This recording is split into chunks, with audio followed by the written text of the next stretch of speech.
దేశవ్యాప్తంగా పలువురు డెవలపర్లు 2025లో 3,000కు పైగా ఎకరాలను కొనుగోలు చేశారు. తద్వారా 52,500 కోట్ల ఫైనాన్షింగ్ అవకాశాన్ని అందిపుచ్చుకున్నారు. అంతకుముందు ఏడాదితో పోలిస్తే ఇది 32% అధికం. ఈ వివరాలను జేఎల్ఎల్ తన తాజా నివేదికలో వెల్లడించింది. భూసేకరణకు అవసరమైన మూలధనంలో 89% టైర్ 1 నగరాలు ఆకర్షించగా, ఆ తర్వాతి స్థానాల్లో ఉన్న టైర్ 2 నగరాలు మొత్తం పెట్టుబడుల్లో 11% మాత్రమే పొందాయని పేర్కొంది.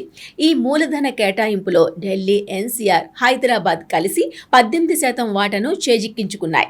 2025లో రియల్ ఎస్టేట్ డెవలపర్లు 149 లావాదేవీల ద్వారా 54,818 కోట్ల విలువైన 3,093 ఎకరాలకు పైగా భూమిని కొనుగోలు చేశారు.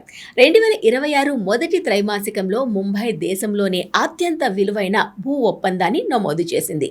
ఇక్కడ 11 ఎకరాల భూమి 5,400 కోట్లకు అమ్ముడైంది. 2026 మొదటి త్రైమాసికంలో కీలక మార్కెట్లో దాదాపు 18,000 కోట్ల విలువైన 900 ఎకరాల భూమిని సేకరించారు. 2025లో కొత్తగా సేకరించిన ఈ భూములను అభివృద్ధి చేయడానికి మొత్తం నిర్మాణ మూలధనంగా సుమారు 92,000 కోట్లకు పైగా అవసరమవుతుందని అంచనా.